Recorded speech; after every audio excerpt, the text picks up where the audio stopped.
Hello students, नमस्ते। How are you all? Hope all of you are well. Actually बहुत दिनों से एक बच्चा है जो बार बार मुझे रिक्वेस्ट कर रहा था कि sir class 10 science chapter number 4 का वीडियो बना दीजिए, मेरे टेस्ट में कुछ क्वेश्चंस आने वाले हैं।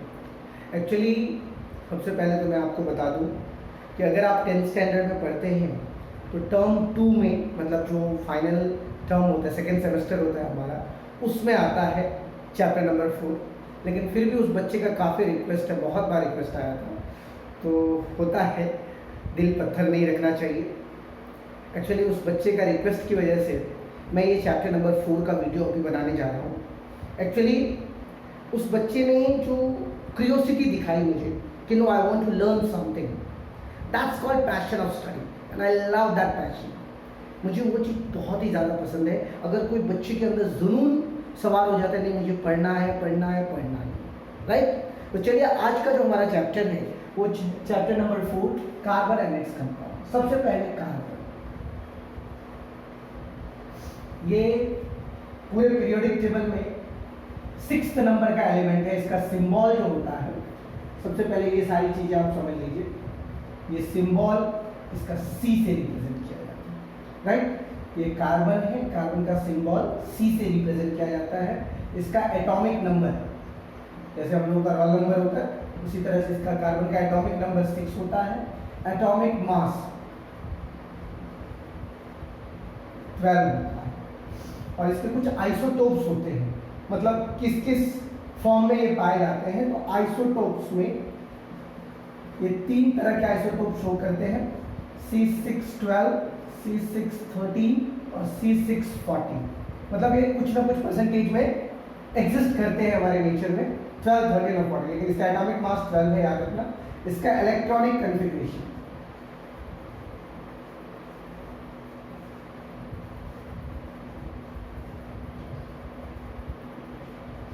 टोटल 6 एटम है। तो फर्स्ट ऑर्बिट में 2 इलेक्ट्रॉन रहेंगे, 1s2, 2s2, 2p2।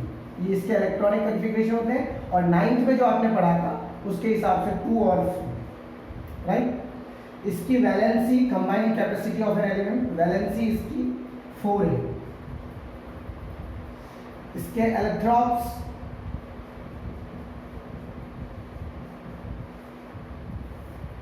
ग्रेफाइट, जो आपके पेंसिल में लेड होता है वो graphite, and diamond.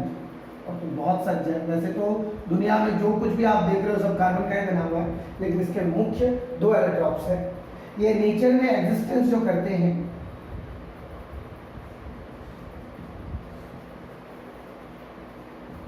(0.03% in the earth crust and 0.02% in the nature of the earth। याद रखिए, अर्थ क्रस्ट में और एक एटमॉस्फेयर में। ये सारी चीजें, इसका जैसे हम लोग किसी का बायोडाटा निकालते हैं तो बायोडाटा में नाम, फादर्स नेम, एड्रेस वगैरह दिया रहता है। तो ये समझ जाओ कार्बन का बायोडाटा। इस चैप्टर में जो चीज हमें पढ़नी है वो स्पेशली बॉन्डिंग के ऊपर में पढ़ना है, और बॉन्डिंग के साथ जो कार्बन कार्बन का रिलेशन है उसके बारे में पढ़ना है। मतलब कार्बन का काउंटिंग पढ़ना है। जैसे हम लोग 1 2 3 4 नर्सरी से पढ़ते हैं, उसी तरह हम कार्बन का काउंटिंग पढ़ेंगे। C1 को क्या कहेंगे, C2 को क्या कहेंगे, C3 को क्या कहेंगे। इस पूरे चैप्टर में कार्बन का इतिहास, भूगोल, विज्ञान सब पढ़ना है। Carbon, only and only of carbon. तो सबसे पहले कार्बन पीरियोडिक टेबल का एक एलिमेंट है। एलिमेंट का कोई डिफाइन पूछेगा, what is element? A pure substance which is made up of only one type of atoms is called element. तो कार्बन इज एन एलिमेंट जिसका सिंबल C है, capital C। Atomic number 6 है, mass number 12 है। इसके isotopes, isotopes का मतलब होता है किस फॉर्म में ये नेचर में एग्जिस्ट करते हैं। तो ये 3 फॉर्म में एग्जिस्ट करते हैं, C612, C613, C614। ये 3 तरह के कार्बन एग्जिस्ट करते हैं। इसके इलेक्ट्रॉनिक कन्फिग्रेशन, सिंस इसके पास 6 इलेक्ट्रॉन्स हैं तो 6 इलेक्ट्रॉन्स किस तरह से अरेंज हैं उसका यहाँ पे आप देख सकते हैं। Electronic configuration 1s2, 2s2, 2p2 इसका इलेक्ट्रॉनिक कन्फिग्रेशन। लेकिन 9th में जो आपने पढ़ा था 2, 8, 18, 18, 32, उस तरह से आपको याद रखना है। फर्स्ट ऑर्बिट में 2 इलेक्ट्रॉन और सेकेंड ऑर्बिट में 4 इलेक्ट्रॉन। इसकी वैलेंसी 4 है। इलेक्ट्रॉन्स ग्रेफाइट एंड डायमंड्स है, इसकी existence in nature and earth crust both यहाँ पे मैंने दे दिया है 0.02% एंड 0.03%। तो ये एक नॉर्मल सा बायोडाटा है। अब इसके बाद जो सेकेंड टॉपिक है वो है हमारा केमिकल बॉन्डिंग, कि मतलब आखिर ये बॉन्ड क्यों बनता है, बॉन्ड का क्या रिलेशन है और किस तरह से बॉन्ड्स बनते हैं। तो सबसे पहले तो अभी मैं बॉन्डिंग के बारे में आपको कुछ बताऊंगा। सबसे पहले बॉन्डिंग क्या है, बहुत बार आप लोग सुनते भी होंगे कि अरे यार उसके और इसके बीच में कोई बॉन्डिंग ही नहीं है, कैसे बनेगा कुछ वगैरह वगैरह, बहुत सारे एग्जाम्पल्स बॉन्डिंग का सुने, राइट। लेकिन ये जो बॉन्डिंग है वो आपको रियल कंसेप्ट देगा व्हाट इज बॉन्डिंग। सबसे पहले मैं आपको बता दूं कि ये जो वर्ड है बॉन्डिंग, बॉन्ड बनाना, बॉन्ड बन रहा है, बॉन्डिंग, राइट। और वर्ड है दूसरा हमारा chemical bond, chemical bond. Chemical bonding या बॉन्डिंग अगर आपको कोई पूछे तो किसको कहोगे आप bonding? The force of attraction between the two elements, the force of attraction between the two elements is called bonding. कोई भी दो एलिमेंट का जो फोर्स ऑफ अट्रैक्शन होगा, क्वेश्चन आता है क्यों होगा फोर्स ऑफ अट्रैक्शन। तो देखो बच्चों, सबसे पहले मैं आपको बता देता हूं बॉन्डिंग के 3 कारण हैं। अगर मान लीजिए मैं आपको बताता हूं बॉन्डिंग का मतलब यहां पर एक हम लोग अपने दैनिक जीवन से कंपेयर करें तो स्टेबिलिटी होता है। हमें कैसे स्टेबिलिटी मिलेगा? अगर हमारे पास कुछ नहीं है, अगर हम बहुत ज़्यादा अर्न कर लें तो हम स्टेबल हो सकते हैं। हमारे पास बहुत जितना होना चाहिए उससे बहुत ज़्यादा है तो हम डोनेट कर देंगे, जितना होना चाहिए था उतना होगा तो फिर हम स्टेबल हो जाएंगे। अदरवाइज हम शेयर कर लेंगे तो हम लोग स्टेबल हो सकते हैं। तो बॉन्डिंग के 3 reasons, either transfer of electrons, gaining of electrons और sharing of electrons. What is chemical bonding? First of all, the force of attraction between the two elements. The force of attraction between the two elements to form a compound is called chemical bonding. Okay? The force of attraction between the two elements to form a compound is called chemical bonding. There are generally 3 rules of chemical bonding. First, transfer of electron. क्या होता है transfer of electron? जब जिस element में ज्यादा electron है उसकी stability से तो ट्रांसफर कर दिया, और जिसमें कम है तो gaining of electrons, gaining of, ये ई जो लिख रहा है इसका मतलब इलेक्ट्रॉन्स। और तीसरा होता है sharing of electrons, sharing of electrons कि तेरे पास भी कम है, मेरे पास भी, दोनों आदमी एक दूसरे से शेयर कर लेते हैं, दोनों आदमी एक दूसरे की स्टेबिलिटी कंप्लीट कर लेते हैं। तो 3 तरीकों से बॉन्डिंग हो सकता है, लेकिन बॉन्डिंग की जो टाइप्स है वो अलग अलग है। टोटल 6 टाइप्स ऑफ बॉन्डिंग होते हैं, लेकिन हमको यहाँ पर जो पढ़ना है वो ओनली 2 या 3 टाइप्स के पढ़ने हैं, लेकिन टोटल 6 टाइप्स ऑफ बॉन्डिंग होते हैं। सबसे पहला बॉन्ड है आयनिक बॉन्ड, आयनिक बॉन्ड। इसी का दूसरा नाम है इलेक्ट्रोवैलेंट बॉन्ड। दूसरा होता है covalent bond, covalent bond, coordinate bond,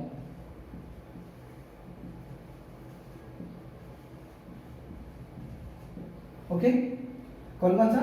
आयनिक bond, covalent bond, coordinate bond, hydrogen bond.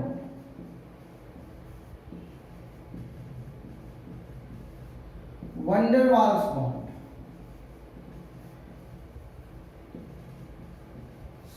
चलिए 5 टाइप्स के आप फिलहाल यहां पर मैं आपको थोड़ा लिटिल बिट हिंट दूंगा ये 5 टाइप्स के बॉन्डिंग के, लेकिन हमको जो मेन पढ़ना है वो ये दोनों, आयनिक बॉन्ड और कोवैलेंट बॉन्ड। तो सबसे पहले बॉन्ड किसको कहते हैं? कोई पूछेगा आपसे व्हाट इज बॉन्ड, तो आपको सीधा सीधी जवाब देना है the force of attraction between the 2 elements form a bond. The force of attraction between the 2 elements form a bond. That bond is called chemical bond since it is formed by the chemically by exchanging of electrons. So that's why it's called chemical bond. There are 6 total 5 types यहाँ पर दिया: ionic bond, covalent bond, coordinate bond, hydrogen bond, van der Waals bond. एक होता है, चलिए आपको 6 के 6 types में बता ही देता हूँ। यहाँ पे यहीं पे आएगा वो मेटेलिक बॉन्ड।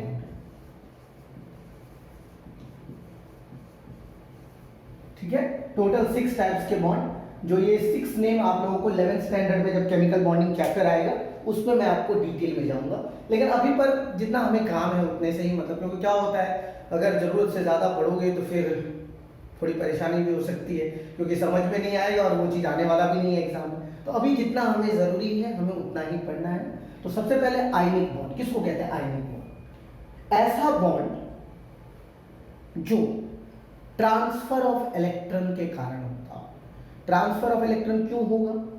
जैसे मान लीजिए एटॉमिक नंबर 10 नियॉन, नियॉन जो है स्टेबल कॉन्फ़िगरेशन है, जितने भी इनर्ट गैस है वो सबके सब स्टेबल कॉन्फ़िगरेशन है, हीलियम, नियन, आर्गन, क्रिप्टन, जेनन, रेडियम। तो अगर मान लीजिए नियन है, नियन का एटॉमिक नंबर 10, नियन का एटॉमिक नंबर 10, ये क्या है? Stable electronic configuration, stable electronic configuration, ठीक है। और सोडियम है, इसके पास 11 इलेक्ट्रॉन, तो एक ज्यादा हो गए। और क्लोरीन है, इसका एटॉमिक नंबर 17 है, इसको एक चाहिए तो 18। ये जो है अगर इसमें से हम एक हटा देते हैं तो नियन का कॉन्फ़िगरेशन और इसमें एक जोड़ देते हैं तो ये आर्गन का कॉन्फ़िगरेशन। मतलब अगर इसमें से एक इलेक्ट्रॉन आप निकाल दो, remove one electron, remove one electron मतलब sodium plus 1 electron is equal to sodium. बात समझे कि नहीं समझे? ये सोडियम प्लस एक electron is equal to sodium, मतलब सोडियम का अगर सोडियम से सोडियम प्लस बनाना है तो उसमें से एक इलेक्ट्रॉन आपको क्या करना पड़ेगा? निकालना पड़ेगा, मतलब सोडियम प्लस 1 इलेक्ट्रॉन। तो ये सोडियम प्लस जो है नियन का कॉन्फ़िगरेशन। और ये क्लोरीन में अगर एक इलेक्ट्रॉन आप ऐड कर दोगे, जो निकाला है एक इलेक्ट्रॉन, वही क्लोरीन में एक ऐड कर देंगे तो क्लोरीन माइनस इसके पास इसका कॉन्फ़िगरेशन, तो दोनों को स्टेबल कॉन्फ़िगरेशन मिल गया। स्टेबल कॉन्फ़िगरेशन मिलने का मतलब क्या हुआ कि वो खुद स्टेबल हो गए। और स्टेबल कॉन्फ़िगरेशन ऐसे नहीं, याद रखना, जब भी कोई एलिमेंट इलेक्ट्रॉन देता है तो सामने वाला लेने वाला भी होना चाहिए। ऐसा नहीं कि जैसे मान लो हमारे के पास बहुत पैसे हैं, राइट, बहुत सारे लोग आज के डेट में जो है ना सेल्फ रेस्पेक्ट चाहते हैं। अगर मैं कहूंगा तुमको ये ले लो मेरी तरफ से 5 रुपये, तो कभी तुम लोगे? नहीं भाई, सर भिखारी समझ रहे हो क्या? क्यों लूंगा मैं आपको 5 रुपये? Because you are not ready to accept. Are you understanding what I mean to say? I mean to say here, if sodium donates 1 electron, the second element must be ready to accept 1 electron. Then only there is a formation of bond, and that type of bond is called ionic bond. Because here there is a transfer of electron, means gaining of electron and transfer of electron. जब भी कोई element अपना electron transfer करता है तो कुछ ना कुछ टर्म्स एंड कंडीशन, जैसे मान लो अभी कुछ फ्लिपकार्ट में ऑफर निकलेगा तो देखना नीचे में लिखा होगा टर्म्स एंड कंडीशन। ठीक उसी प्रकार से यहाँ पर सोडियम अगर एक इलेक्ट्रॉन देता है तो उसके बदले क्लोरीन को उसके साथ बॉन्ड बनाना होता है। और क्लोरीन जब बॉन्ड बनाएगा तो जैसे मान लो इसमें से एक इलेक्ट्रॉन निकला, ये सोडियम प्लस, एक इलेक्ट्रॉन लिया क्लोरीन माइनस, ये बन गया सोडियम क्लोराइड कंपाउंड NaCl। कोई पूछेगा इस कंपाउंड के अंदर में कौन सा बॉन्ड है, तो सीधा सीधी जवाब देना है आयनिक बॉन्ड। कैसा बॉन्ड? आयनिक। समझ में आया या नहीं आया? देखो, जो भी कंपाउंड इलेक्ट्रॉन कंप्लीट ट्रांसफर या कंप्लीट गेनिंग के वजह से बना है तो वैसे बॉन्ड को आयनिक बॉन्ड कहते हैं। जैसे अब मान लो अगर सोडियम ने एक इलेक्ट्रॉन दे भी दिया तो सोडियम को कोई दिक्कत है, कोई परेशानी है? क्यों दिक्कत नहीं है? क्योंकि वो स्टेबल कॉन्फ़िगरेशन, ये नियन जो है उसका स्टेबल कॉन्फ़िगरेशन है। और stable configuration means now do not have any type of tensions. As chlorine को भी एक इलेक्ट्रॉन मिल गया, वो भी स्टेबल कॉन्फ़िगरेशन आर्गन में आ गया, अब इसको भी कोई टेंशन नहीं। बदले में क्या हुआ? दोनों के बीच में एक बॉन्ड बना जिस बॉन्ड को आयनिक बॉन्ड कहते हैं। करेक्ट? जैसे मैं तुमको एक छोटा सा एग्जांपल देता हूं। जैसे मान लो तुम्हारा आज स्कूल गए हो और स्कूल में तुम्हारे पास थोड़ा जो ब्रेकफास्ट मम्मी ने दिया उसमें ज्यादा हो गया और तुम्हारा ब्रेकफास्ट खत्म नहीं हो रहा है और टाइम बहुत ही जल्दी बेल बजने वाला है, तो तुम क्या करोगे? अपने एक फ्रेंड, किसी क्लोज फ्रेंड को बुलाओगे या फिर नहीं भी फ्रेंड है उसको लोगे। अगर उसने एक्सेप्ट किया तो तुम्हारा उसका एक बॉन्ड बन गया जिसको हम लोग फ्रेंडशिप बॉन्ड कहते हैं, राइट? तो ठीक उसी प्रकार से यहाँ पे हम लोग कौन सा बॉन्ड समझे हैं? Ionic bond. दूसरा बॉन्ड है कोवेलेंट बॉन्ड। कोवेलेंट बॉन्ड क्या होता है? कोवेलेंट नाम तो सुना होगा, राइट? कोवेलेंट बॉन्ड, कोवेलेंट का मतलब होता है शेयरिंग, शेयर करना। जैसे अभी रिसर्च चालू हुई तो हम लोग बैठते हैं सारे फ्रेंड्स एक साथ मिल गए तू मेरा नाश्ता ले, मैं तेरा नाश्ता ले। पता है तुमको, ये बहुत ही साइंटिफिक रीजन है। हम लोग जो नाश्ता शेयर करते हैं तो ऐसे इसमें क्या होता है कि हमारे बॉडी में सारे न्यूट्रिशंस मिल जाते हैं।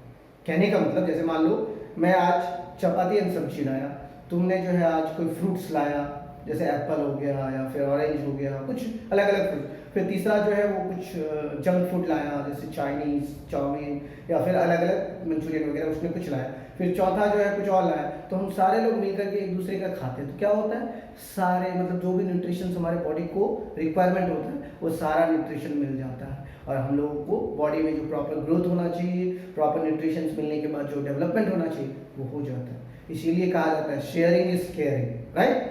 तो हमें मिलजुल के बांट के खाना चाहिए। अब आ जाओ केमिस्ट्री पर। क्यों कहा हूं मैं ये स्टोरी तुम्हें, क्योंकि जैसे मान लो कोई भी एलिमेंट है, अब वो शेयर करेगा तो क्या फायदा होगा। शेयर करने से क्या होता है, जैसे मान लो मेरे पास 60 रुपीज़ और तुम्हारे पास 40 रुपीज़, और मैं कहूँ कि तुम मुझे 40 रुपीज़ शेयर करो, मेरा 100 हो जाएगा, मेरा काम हो जाएगा। और तुम मुझे कहो अगर मेरा काम हुआ तो तुम मुझे अपना 60 दे देना, मेरा भी 100 हो जाएगा, मेरा भी काम हो जाएगा। मतलब शेयर है, बात समझ रहे हो।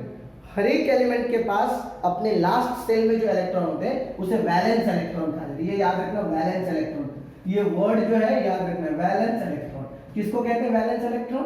कोई भी पूछेगा आपको व्हाट इज वैलेंस इलेक्ट्रॉन, तो आपका जवाब होना चाहिए किसी भी एलिमेंट का जो आउटर मोस्ट ऑर्बिट में इलेक्ट्रॉन होते हैं उसको वैलेंस इलेक्ट्रॉन। जैसे अभी मैंने तुमको सोडियम के बारे में बताया था, तो सोडियम का इलेक्ट्रॉनिक कॉन्फ़िगरेशन 11 होता है, तो 281 लास्ट सेल में उसका एक इलेक्ट्रॉन है। कार्बन की बात करो तो लास्ट सेल में उसके 4 इलेक्ट्रॉन्स हैं, राइट। अगर हम फ्लोरीन की बात करें तो 2 और 7, उसके लास्ट सेल में 7 इलेक्ट्रॉन होते हैं। तो हर एक एलिमेंट का जो लास्ट सेल में जो इलेक्ट्रॉन होते हैं उसको वैलेंस इलेक्ट्रॉन कहा जाता है। कोई दिक्कत? वैलेंस इलेक्ट्रॉन समझ गए।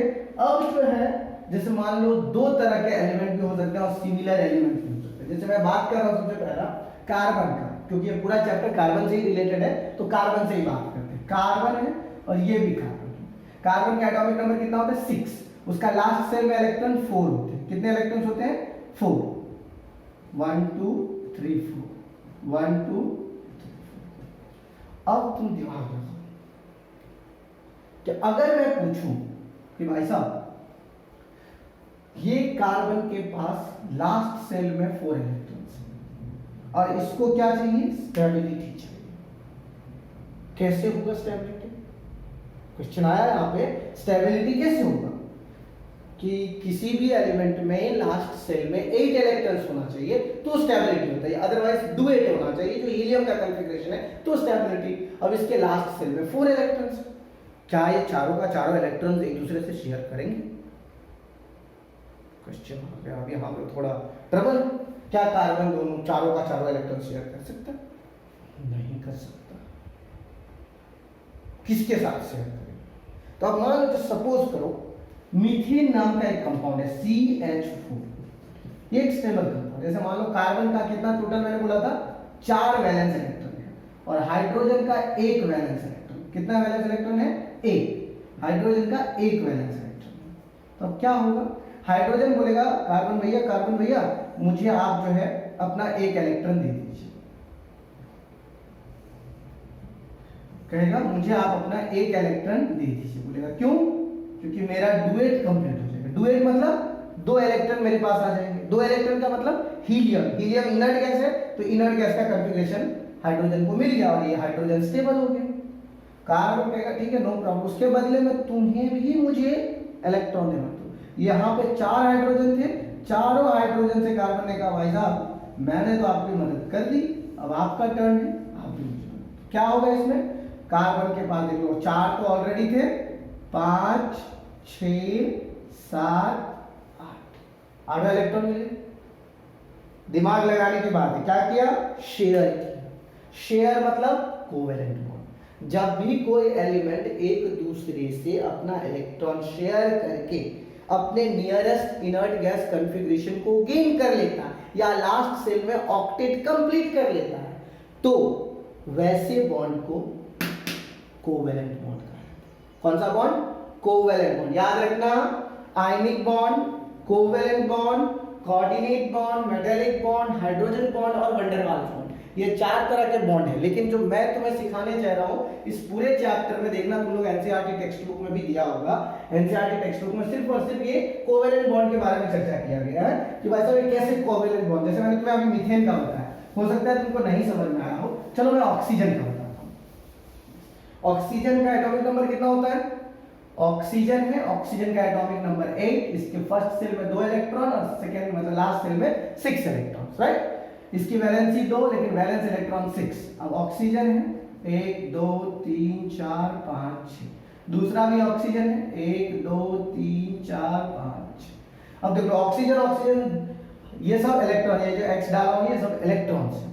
अब ये अपने बगल वाले ऑक्सीजन को बोलेगा देख भाई अगर तू अपना 2 इलेक्ट्रॉन मेरे साथ शेयर कर लेता है तो मेरा क्या हो जाएगा? Octet complete. 2 2 4 2 6 2 8। ये कहेगा नॉट एन इशू भाई साहब, जैसा मैं कर रहा हूं वैसा तू भी कर ले, तो क्या हो जाएगा? मेरा भी ऑक्टेट कंप्लीट हो जाएगा। बात समझ में आया? इसके पास भी 8 इलेक्ट्रॉन्स, इसके पास भी 8 इलेक्ट्रॉन्स। कैसे? जब इसका काम हुआ तो ये इस ऑक्सीजन का 2 इलेक्ट्रॉन, जब इसका काम हुआ तो ये इस ऑक्सीजन का 2 इलेक्ट्रॉन, इसके बीच में जो बॉन्ड बना इसी बॉन्ड को क्या कहते हैं? Covalent bond. समझ में आया? किसी भी एलिमेंट का ये डॉट स्ट्रक्चर कोवेलेंट बॉन्ड से आप इजीली रिप्रेजेंट कर सकते हो।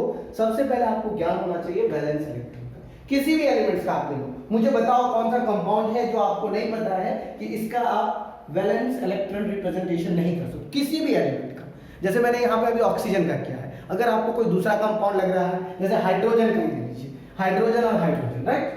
हाइड्रोजन के पास 1 इलेक्ट्रॉन है और ये हाइड्रोजन के पास 1 इलेक्ट्रॉन, तो ये इसको बोलेगा भाई साहब शेयरिंग इज केयरिंग, तो ये अपना दोनों एक बॉन्ड बना लिया, इस बॉन्ड का नाम हो गया हाइड्रोजन।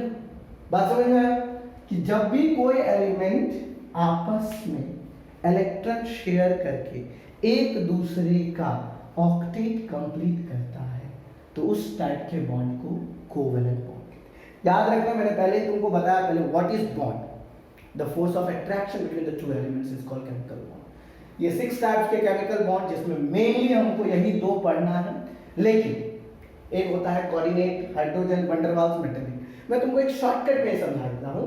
जैसे कोऑर्डिनेट बॉन्ड का अगर कोई पूछेगा तुमको, यही इसका दूसरा नाम है डेटिव बॉन्ड। जैसे मान लो अमोनिया का नाम तुमने सुना होगा, NH3 होता है उसका केमिकल फॉर्मूला NH3। जैसे नाइट्रोजन के पास टोटल 5 वैलेंस इलेक्ट्रॉन है, कितने? 5 वैलेंस इलेक्ट्रॉन, क्योंकि नाइट्रोजन का एटॉमिक नंबर कितना होता है? 7, तो फर्स्ट सेल में 2 इलेक्ट्रॉन और लास्ट सेल में 5 इलेक्ट्रॉन, तो 1 2 3 4 5। अब देखो ये नाइट्रोजन क्या किया, अपना एक इलेक्ट्रॉन हाइड्रोजन के साथ शेयर कर ली, राइट। ये मतलब हाइड्रोजन भी अपना एक इलेक्ट्रॉन ले लिया नाइट्रोजन से, हाइड्रोजन अपना डुएट कंप्लीट कर लिया और नाइट्रोजन अपना क्या कर लिया? ऑक्टेट कंप्लीट कर लिया। लेकिन ये जो 2 इलेक्ट्रॉन है, जो इलेक्ट्रॉन यूज में नहीं आ रहा है, ऐसे इलेक्ट्रॉन को लोन पेयर इलेक्ट्रॉन कहा जाता है। क्या कहा जाता है? Lone pair electron.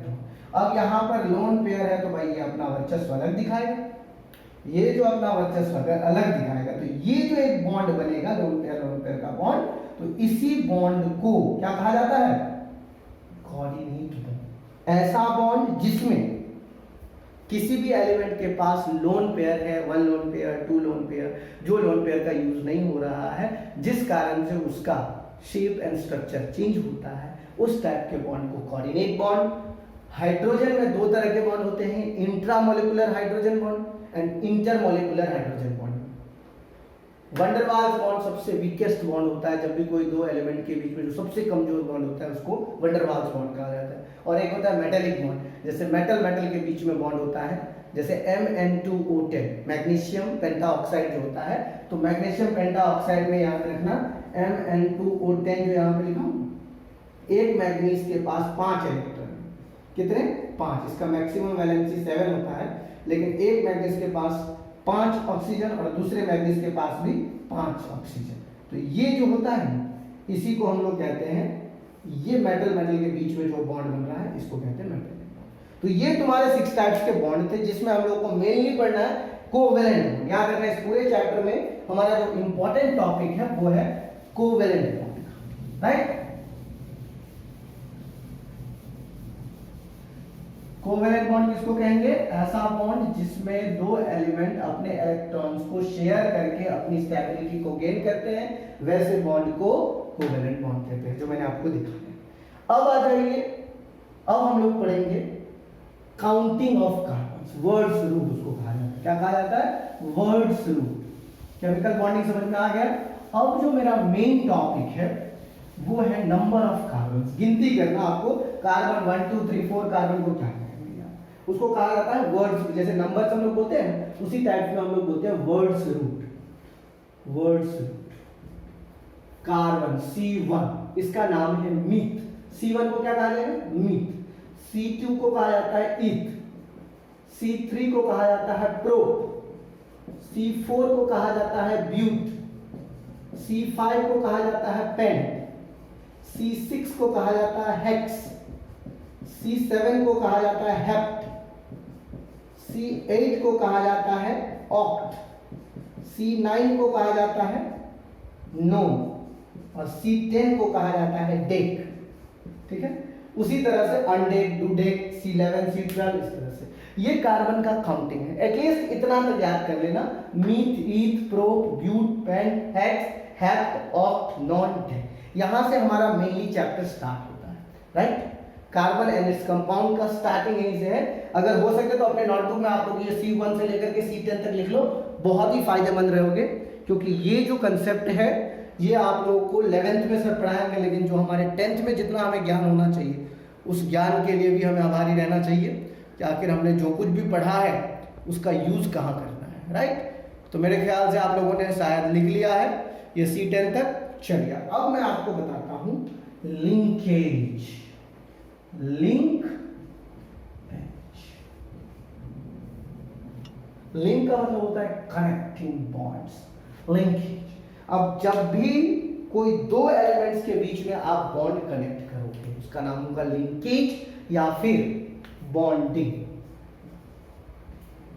क्या नाम होगा? बॉन्डिंग। अब जैसे मान लीजिए जब भी कोई दो कार्बन के बीच में सिंगल बॉन्ड बनेगा, कार्बन कार्बन के बीच में सिंगल बॉन्ड, तो इस टाइप के बॉन्ड को अल्केन कहा जाता है। क्या कहा जाता है?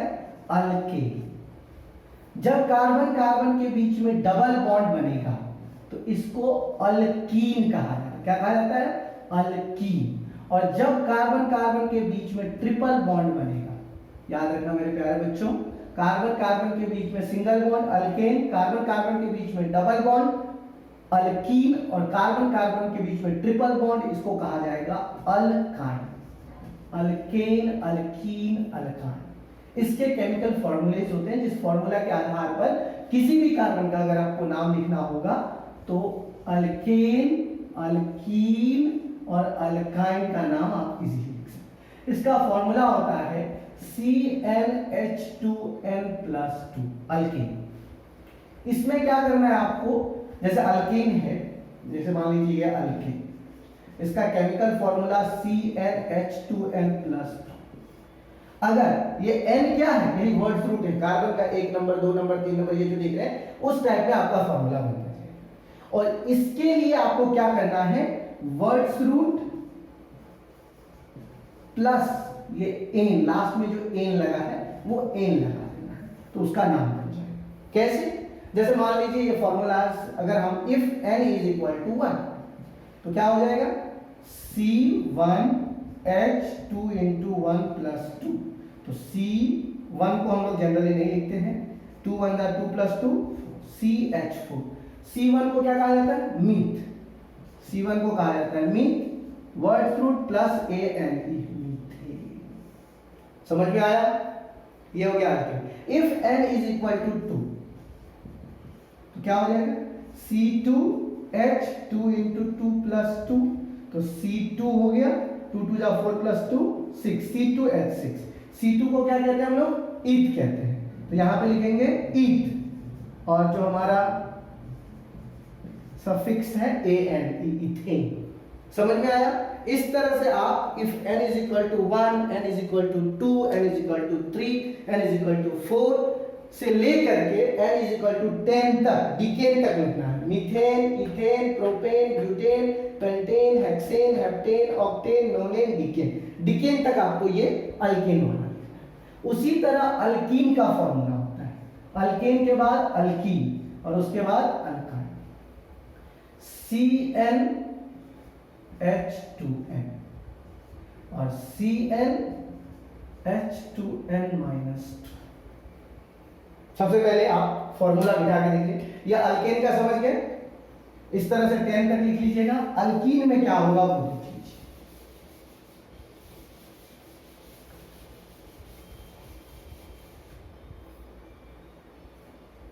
जैसे मान लीजिए if n is equal to 2, जब n की वैल्यू 2 के बराबर तब क्या लिखेंगे हम लोग, C2H2 इंटू 2 मतलब C2H4।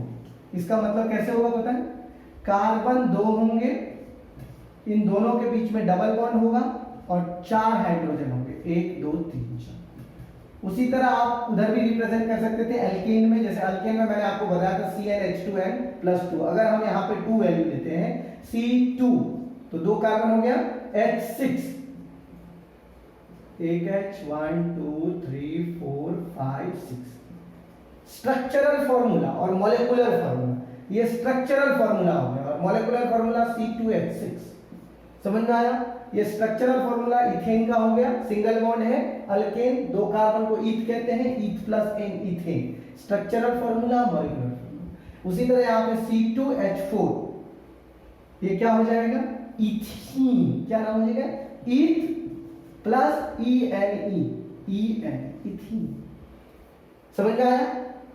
उसी तरह अगर C3H6 मतलब 3 कार्बन और 6 हाइड्रोजन, 1 2 3, सिर्फ इसमें एक ही डबल बॉन्ड होगा, बाकी सिंगल बॉन्ड होंगे।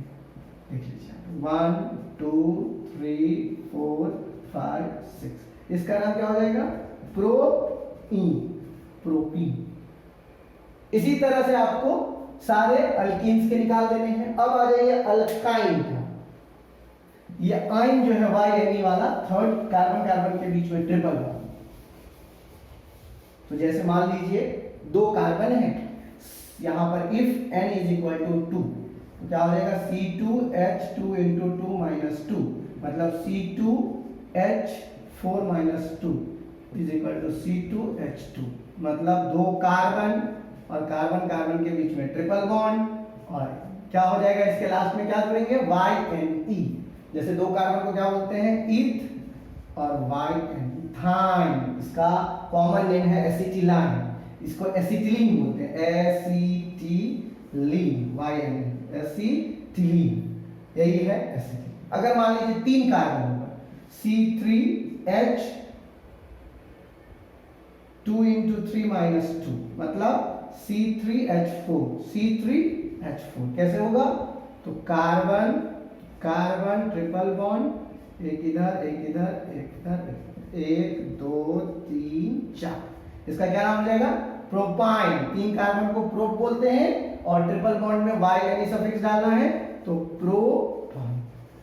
ये सारा IUPAC में हम लोग नेक्स्ट वीडियो में पढ़ेंगे। अभी जो मैं आपको सिखा रहा हूँ, जनरली मैंने आपको जो अभी पढ़ाया है उस चीज को आपको याद रखना। आपका जो नेक्स्ट वीडियो ये बनेगा, उस नेक्स्ट वीडियो में मैं आपको बताऊंगा किस तरह से सारे कार्बन के चेन्स, किस तरह से उनका स्ट्रक्चर बनेगा, किस तरह से मॉलिक्यूलर फॉर्मूला बनेगा, किस तरह से उनका नाम होगा, कितने हाइड्रोजन बॉन्ड्स होंगे, कितने कार्बन के बीच में आपस में बॉन्ड होंगे, कितने सिंगुलर मतलब कार्बन कार्बन के बीच में सिंगल बॉन्ड, कितने कार्बन कार्बन के बीच में डबल बॉन्ड, कितने कार्बन कार्बन के बीच में ट्रिपल बॉन्ड। ये सारा सिस्टम जो लीड करता है पूरे दुनिया में IUPAC, international union of pure and applied chemistry, जो पूरे दुनिया में एक ही नाम था। आप देखना हॉलीवुड मूवीज देखते होंगे तो उसमें स्ट्रक्चरल फार्मूला और मॉलिक्यूलर फार्मूला तुरंत आ जाता है। तो ये सारी चीजें मतलब रूल करती है IUPAC, जो international union of pure and applied chemistry है, जो पूरे वर्ल्ड में इसका नेम सेम होगा। समझ में आया? ये सारी चीजों को मैं आपको नेक्स्ट वीडियो में दिखाऊंगा। आज के लिए बस इतना ही, क्योंकि अगर एक ही वीडियो में सब कुछ पढ़ोगे तो नहीं समझ में आएगा। इसलिए नेक्स्ट वीडियो जो मैं बनाऊंगा उसके प्रति थोड़ा ध्यान डालना, ये सारा आपको लर्न होना चाहिए। अल्केन अल्कीन अल्काइन का फॉर्मूला लर्न होना चाहिए। C1 से लेके C10 तक अल्केन का फॉर्मूला, उसका स्ट्रक्चर, अल्कीन का फॉर्मूला, उसका स्ट्रक्चर, अल्काइन का फॉर्मूला, उसका स्ट्रक्चर। ये जब आप लिख करके रखोगे सारे केमिकल फॉर्मूलाज, मॉलिक्यूलर फॉर्मूला और स्ट्रक्चरल फॉर्मूला, अगर ये तीनों आपने लिख करके लर्न कर लिया तो समझ जाओ ऑर्गेनिक केमिस्ट्री तुम्हें आ गया। ये बेसिक लेवल है। ये मतलब जैसे एबीसीडी बच्चा नर्सरी में पढ़ता है ना, तो उसी तरह ये ऑर्गेनिक केमिस्ट्री का एबीसीडी है। जैसे समझ लो नर्सरी में क्या करते हैं, बच्चे को 1 से लेकर 10 तक सिखाते हैं या नहीं सिखाते, उसी तरह मैं भी यहाँ पे तुमको सिखा रहा हूँ C1 से लेकर के C10 तक। समझ जाओ ये ऑर्गेनिक केमिस्ट्री का नर्सरी स्टैंडर्ड है, राइट। तो आज के लिए बस इतना ही।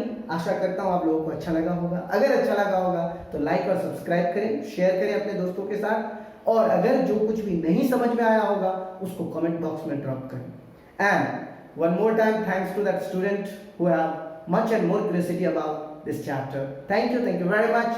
Hope all of you are well and keep your family healthy. Stay at home, stay safe. Thank you very much.